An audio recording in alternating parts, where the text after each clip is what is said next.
Hi everyone, my name is Dr. Ray Pastor, and today I'm going to talk about writing a resume for the newly graduated college student, if we're undergrad or master's, even person who has work experience when they're first graduating. I work with a lot of undergrad and graduate students to develop their resume so that they can get jobs. I also work with a number of companies to help students work there.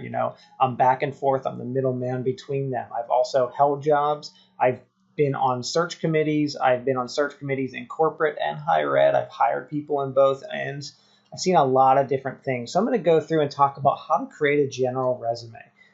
What I have on the screen is my resume. Right? My resume as a professor is much different than my resume as when I was in corporate. However, I will go through and I'm going to show you some of the stuff on my resume, and then I'm going to go through and actually give you some tips on creating yours. So the first thing, always, your name should be at the top of every single page.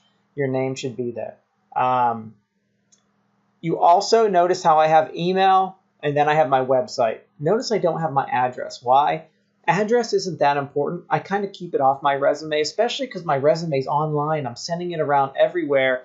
And, I used to move a lot, so having an address on there didn't always make sense, especially if I was going to move for the job. So I never included an address. I don't think it's that important. I do think your email and website are more important. Now, sometimes what I will do is, let's say I'm living in New York, I'm applying at a job in New York. I might just say New York, New York on the resume, but I wouldn't have my actual address. All right, so the next thing you should always have is education. Name, education. Unless you're applying for very senior, positions, you should have education first, always. You shouldn't have an objective. Again, objectives are for very senior executives. You should not have an objective on your resume. Name, address, information, email, website, education. What's your education? Tell us, when did you graduate? Now mine has a doctorate, but, you should include your GPA. If it's over a 3.0, include it. It can't hurt to have that. It is nice when I was in corporate and I'd get resumes and I would see, oh, wow, this person had like a 3.4 in this major from this school. That's really tough. That says something about that person because people can graduate with a 2.0. So, if you did do well, brag about it. Tell us, tell us when you graduated, what you graduated with. Then the next thing you're going to include, now mine's a little different. After education, you need to include your actual experience. So I'm going to go down to my professional experience. Now, what if you don't have any professional experience? What do you do? Well, I'm going to ask you, did you have any internships? Did you work with any clients when you were going through your program? Because if you didn't do that, that's not good. I'm not going to say it's not the end of the world, but you really should. When you're choosing your college, your major, especially for graduate students, you should make sure you're going to be doing some real world stuff in your program. So, my first advice is get internships as a sophomore, junior, senior, or in graduate school. Work with clients during your classes. In my graduate program, you leave with an internship and working with multiple clients. So you might say relevant experience. If you don't really have professional experience, you haven't worked for any companies, relevant experience is a good way to go about it.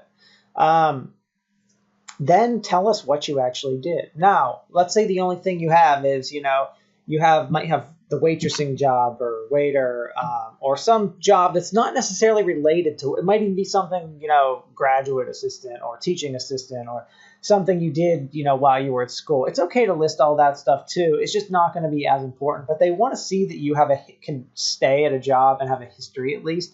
Companies do understand you just graduated, you haven't done anything yet. They get that. But when you're applying to a lot of jobs, it'll say 2 to 3 years of work experience. You don't want to just be eliminated because you haven't necessarily held a full-time job for that long.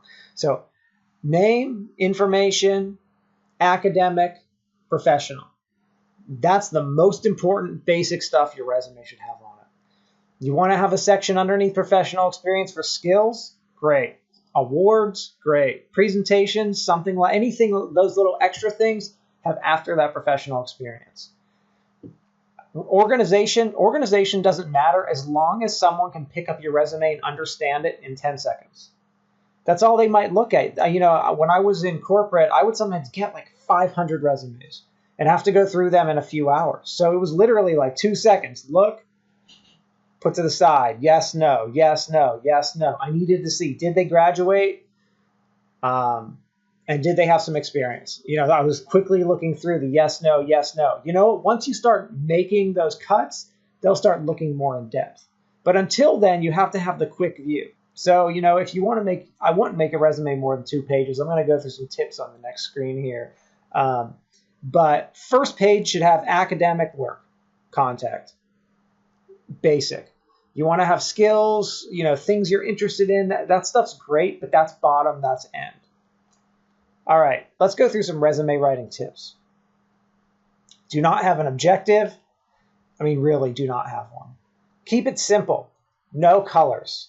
Now, if you're graduating from a graphic art program, I say no colors, no images, simple structure. If you're graduating from a graphic art program, you may, I've had the discussion with graphic artists that sometimes a picture is good.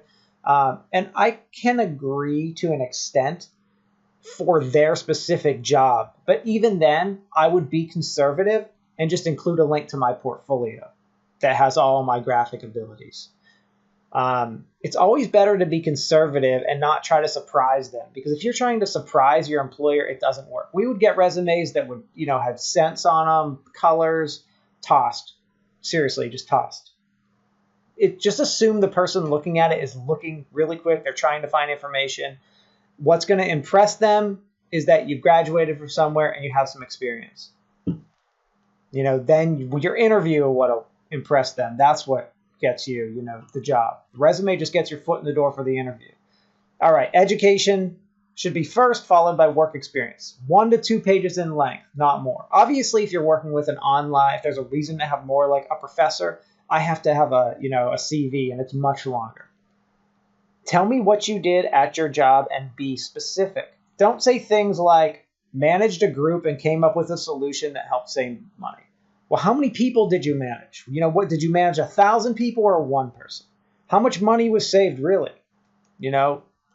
Use words like we doubled profit. You can make things sound higher than that. We doubled the profit, which is good, or tripled, or we saved $15,000, or it was a $200,000, that kind of stuff. Tell me.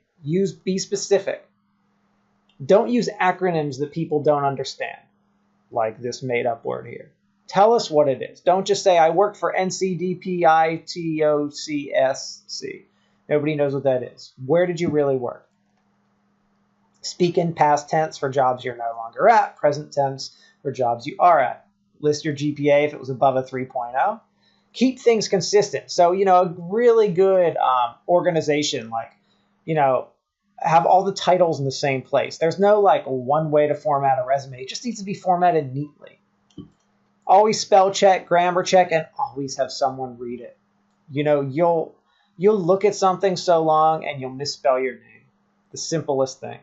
So just make sure someone goes through and reads it. 12-point font. It's okay to go down a little bit, but it's better to keep it standard. Do not write in paragraph format. Sentences, bulleted points. Remember, someone needs to look at it for 10 seconds and understand the basics. A paragraph is not a 10-second look. Do not write in paragraph format.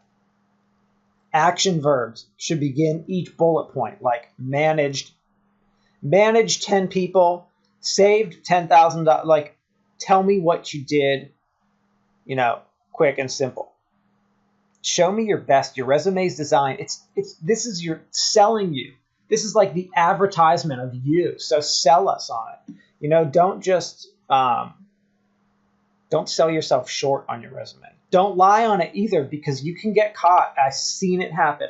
I've had companies come back to me and say, this student that we interviewed said that they knew how to do XYZ. So during the interview, we asked them about that.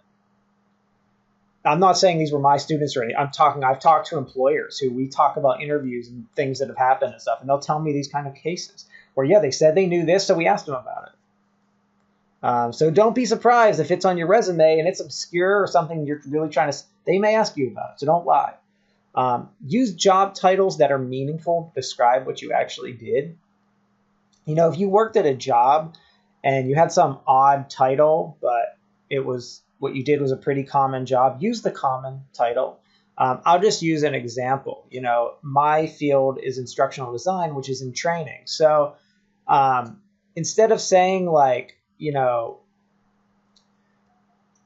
learning technician as the job title, I might make it simple on my resume and just say instructional designer or training designer, something that is a little more commonly used in the field, just so people looking at it understand what I did. Look at the jobs you're applying to. Are they using similar terminology? So sometimes when I was, analyzing a bunch of jobs, we would go through, and sometimes HR does a search for keywords. So if you see keywords in a job description, try to make sure those are on your resume, because they will sometimes eliminate resumes based on keywords. It's good to have computer software, skills, relevant things like that, awards you've won, anything that's all at your end of your resume, and that's good stuff to have. I'm not saying that stuff's going to get you a job, but it could get you that interview when they start looking in detail at your resume. Do not list hobbies unless you need to. No one really cares. It's nice. I mean, I can see some arguments why it's, oh, I do that too, or that's really interesting. But to be honest with you, don't have it. I've seen more negative stuff come about that when people have listed some goofy hobbies on their resume. So I really just not try to do that kind of stuff. Don't leave space. Like, don't make it 1.5 pages. Make it either 1 page or 2 page. If you need to use up space, add references. You don't need references unless they're asking for them, but that's a thing you can include at the end. So like computer software references, things like that can help take up space if you need to. But the most important things are your name, contact information. And about your contact information, don't use your school's email address. Have a Gmail or whatever, because my first job,